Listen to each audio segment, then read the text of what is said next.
Sumber daya air merupakan sumber daya alam yang vital bagi kehidupan flora, fauna, maupun bagi manusia di muka bumi dalam memenuhi kebutuhan hidup sehari-hari, termasuk sumber air minum, sumber air untuk persawahan dan pertanian, atau sumber air industri. Balai Wilayah Sungai Sumatera 7 mempunyai peran dalam melaksanakan pengelolaan sumber daya air, meliputi perencanaan, pelaksanaan konstruksi, operasi, dan pemeliharaan. Rencana pengelolaan sumber daya air merupakan salah satu unsur dalam penyusunan, peninjauan kembali, dan atau penyempurnaan rencana tata ruang wilayah. Lalu, bagaimana perencanaan Balai Wilayah Sungai Sumatera 7 dalam pengelolaan sumber daya air di Provinsi Bengkulu? Saat ini saya telah bersama narasumber kita, yaitu PPK Perencanaan dan Program Faris Iqbal Tawakal STM. Apa kabar Mas Faris? Alhamdulillah, baik. Oke, Mas Faris, nih, mengapa sih sebelum melaksanakan pembangunan infrastruktur diperlukan perencanaan? Seberapa penting itu, Mas? Jadi begini, dalam pengelolaan sumber daya air, kita kan tidak melulu tiba-tiba melakukan pekerjaan fisik. Jadi sebelumnya kita sangat diperlukan ada semacam dokumen dalam pola dan rencana pengelolaan sumber daya air.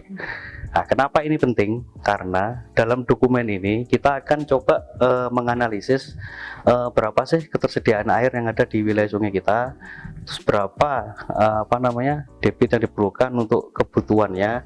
Jadi nanti pada waktu perencanaannya antara ketersediaan dengan kebutuhannya itu balance gitu. Jadi kita nggak serta-merta membangun ini di ini gitu. Jadi semuanya sudah terekam dalam dokumen rencana pengelolaan sumber daya air kita.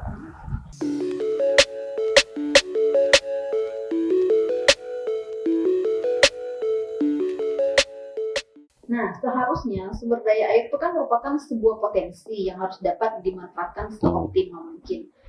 Bagaimana nih peran perencanaan Balai Wilayah Sungai Sumatera 7 dalam mengoptimalkan potensi air yang sangat berlimpah di Provinsi Bengkulu? Potensi air bisa dibilang melimpah pada waktu musim hujan. Tapi pada waktu kondisi sekarang itu kita melihat potensi air kan dari beberapa wilayah sungai atau sungai kita yang ada bangunan bendung. Jadi dari beberapa kali kita coba cek ke lapangan, ternyata alokasi air kita pada waktu kondisi sekarang banyak bendung-bendung yang debitnya tidak melimpah mercu. Jadi peran perencanaan di sini bagaimana memaksimalkan debit yang ada sekarang untuk bisa dimanfaatkan dalam infrastruktur kita gitu. Apakah itu nanti untuk irigasi dan apakah debit yang ada sekarang itu masih punya daya rusak gitu. Tapi kemungkinan akan punya daya rusak ketika musim-musim penghujan, ketika debit itu benar-benar sangat-sangat melimpah gitu.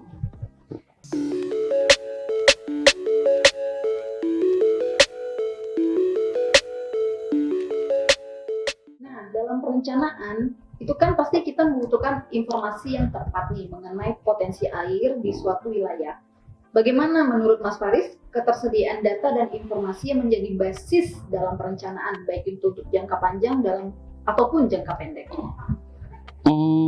Ketersediaan data sangat penting sekali ya, karena dalam perencanaan ketika nanti kita membutuhkan data hidrologi ketika dia tidak akurat, itu akan menghasilkan perencanaan yang sangat melenceng dari kondisi real di lapangan gitu loh. Jadi apabila ketersediaan data kita tidak mencukupi, takutnya dalam hal perencanaan akan menimbulkan over design atau malah desain yang kurang sesuai dengan kondisi real di lapangan gitu.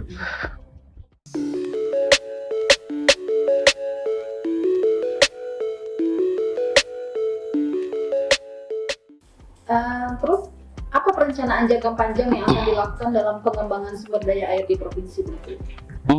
Perencanaan jangka panjang yang ada di Provinsi Bengkulu, kalau yang dari balai kita sebenarnya pengennya kita akan memiliki sebuah bendungan gitu.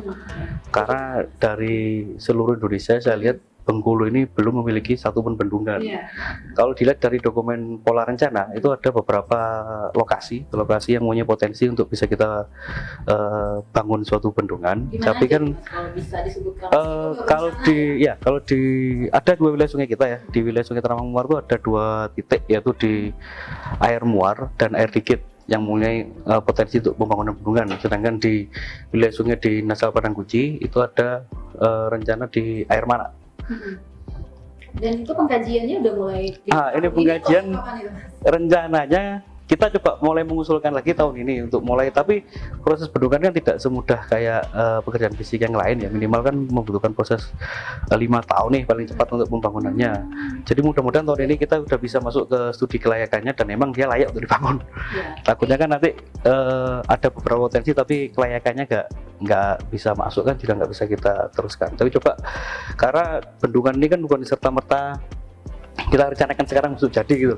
Prosesnya panjang sekali, dari kelayakan, terus detail desain, sertifikasi, termasuk nanti pekerjaan fisiknya kan kita juga belum punya pengalaman di situ. Mungkin itu di sisi SDM kita pun itu mungkin harus mulai disiapkan juga. Tapi Mas Faris sebagai PPK Perencanaan dan Program optimis nggak nih? Kira-kira kalau satu aja bendungan di Bengkulu?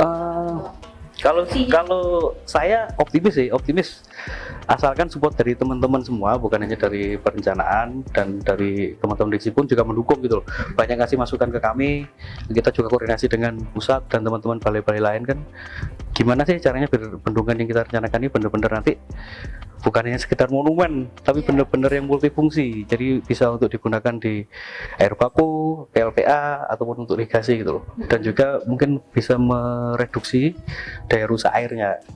Tapi untuk bangun bendungan ini sendiri itu udah melakukan survei ataupun misalnya berkunjung ke pihak-pihak terkait itu, bagaimana reaksi mereka terhadap rencana? Kalau beberapa kali yang kita coba melakukan koordinasi dengan kepala balai kita ya, responnya cukup bagus dari Bapak Gubernur, dari Bapak Bupati apalagi, dari pihak-pihak terkait saya rasa pasti mendukung gitu loh, karena kan mungkin bagi kita bendungan merupakan salah satu bangunan yang untuk sumber daya air sangat-sangat besar ya, dan sangat-sangat perannya juga cukup penting.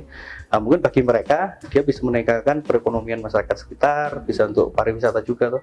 Mungkin mereka akan selalu bersinergi tuh dengan rencana kita. Ada kekhawatiran nggak terhadap reaksi masyarakat? Kalau kekhawatiran ada, pasti ada. Pertama kan takutnya lokasi kita itu pertama mungkin pembebasan lahan susah pertama. Terus yang kedua, apakah itu nanti masih dikuasai oleh beberapa perusahaan. Misalkan kan di Bengkulu kan tahu sendiri nih, banyak PT-PT ya kan yang di daerah-daerah mungkin kita belum tahu ternyata milik lahan-lahan mereka gitu. Mungkin ancamannya mungkin mereka berpikirnya ke lahan sih saya rasa. Kalau masalah manfaat pasti pada mendukung gitu. Oke.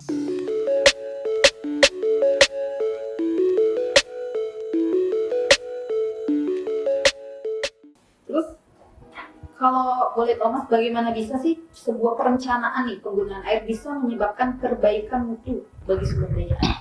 Jadi gini, air kalau misalkan kita biarkan saja itu kan dia akan mengalir sesuai dengan hukum gravitasinya kan, dan tidak akan bisa dimanfaatkan. Tapi ketika bisa kita manfaatkan dengan sebuah perencanaan yang matang ya, jadi air bisa kita manfaatkan untuk misalkan untuk irigasi, di mana irigasi bisa meningkatkan taraf hidup masyarakat untuk terutama petani ya.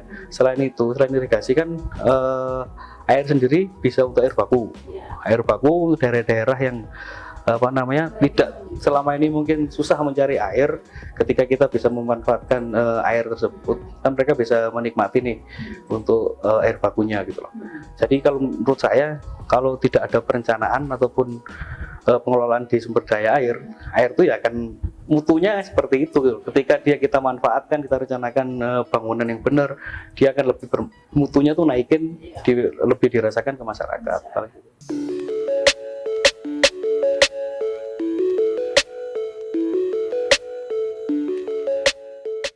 Nah, saat ini apa saja nih Mas perencanaan yang dilakukan di dalam pengelolaan air itu, baik untuk air baku, irigasi, atau untuk bangunan penampung air sendiri? Kegiatan apa saja nih yang sudah berjalan? Kalau sebenarnya diperencanakan hampir rutin tiap tahun ada pekerjaan-pekerjaan terkait irigasi, air baku, sungai pantai maupun untuk di danau Situmbung di DSI. Nah untuk tahun ini kita awalnya emang lumayan banyak mendapatkan hampir 13 paket perencanaan kan, namun karena ada COVID, jadi kita ada penghematan. Jadi kita tinggal 8 paket. Sayangnya ada perencanaan air baku kita yang 5 itu harus kita tunda di 2021. Jadi yang tahun ini ada irigasi ada 2 paket, ada ke DSI, ke Danau Situmbung gitu. Dan satu yang penting yaitu di review desain banjir air Bengkulu. Itu yang mungkin yang tahun ini lumayan menjadi sorotan saya ya, terutama di BPK Perencanaan. Mungkin bisa dijelaskan sedikit kenapa itu? Karena jadi gini, dari Pembina kita udah dialokasikan dana yang cukup besar dalam pengendalian banjir di air Bengkulu. Jangan sampai perencanaan kita ini kan nanti mubazir gitu, nggak ada hasilnya. Pertama itu, yang kedua konsep-konsep atau analisis-analisis yang kita perlukan yang kami tuangkan dalam kerangka acuan kerja. Itu kan cukup banyak sekali nih, karena kemarin ada beberapa pelelangan cukup lama dan waktu kami tinggal 6 bulan. Ini yang perlu saya mungkin lebih fokus untuk melihat kinerja penyedia jasa saya, gimana dia cara kerja dia agar target-target kita dalam tahun ini itu dapat. Jadi nanti setelah perencanaan kita di air Bengkulu, solusi terhadap banjir itu nanti akan muncul gitu loh. Seperti apa? Dan nggak hanya cuma sekedar desain, tapi memang benar-benar nanti bisa dirasakan oleh masyarakat di sekitar. Apakah kemarin banjir debitnya berkurang, durasinya berkurang, paling nggak ada manfaatnya, harus ada manfaatnya gitu loh. Dan harapan saya, karena ini komprehensif ya, dari hulu sampai hilir, saya rasa kalau cuma di balai kita itu nggak akan mampu untuk menangani banjir di air Bengkulu. Jadi banyak stakeholder dari hulu sampai hilir, mulai dari kan di atas mungkin ada pertambangan, ada daerah perekonomian masyarakat. Ini saya rasa semua pihak harus saling membantu di situ. Betul. Kalau kita mungkin cuma di badan airnya aja nih. Kalau mungkin yang bagian konservasi di teman-teman kehutanan atau di Bapeda mungkin kan perlu terlibat juga di sini. Nanti coba kita memanjakan forum-forum group discussion untuk membahas air Bengkulu khususnya. Tapi sejauh ini semua stakeholder itu atau pihak-pihak yang terlibat itu mau kerjasama? Kalau sampai saat ini, alhamdulillah responnya cukup bagus ya. Positif ya? Ya karena emang secara kondisi real di lapangan kan yang membenahi air Bengkulu belum tampak nyata loh. Siapa yang sekarang lagi berperan di situ? Cuma banjir terus di sana ya? Iya, banjir masih sering terjadi meskipun nggak sebesar di tahun 2017 kemarin ya. Jadi ya kita tetap koordinasi bareng-bareng, mumpung ada desain tahun ini, kita coba mengumpulkan teman-teman untuk bahas bareng-bareng gimana sih solusi terbaik untuk penanganan banjir di Bengkulu.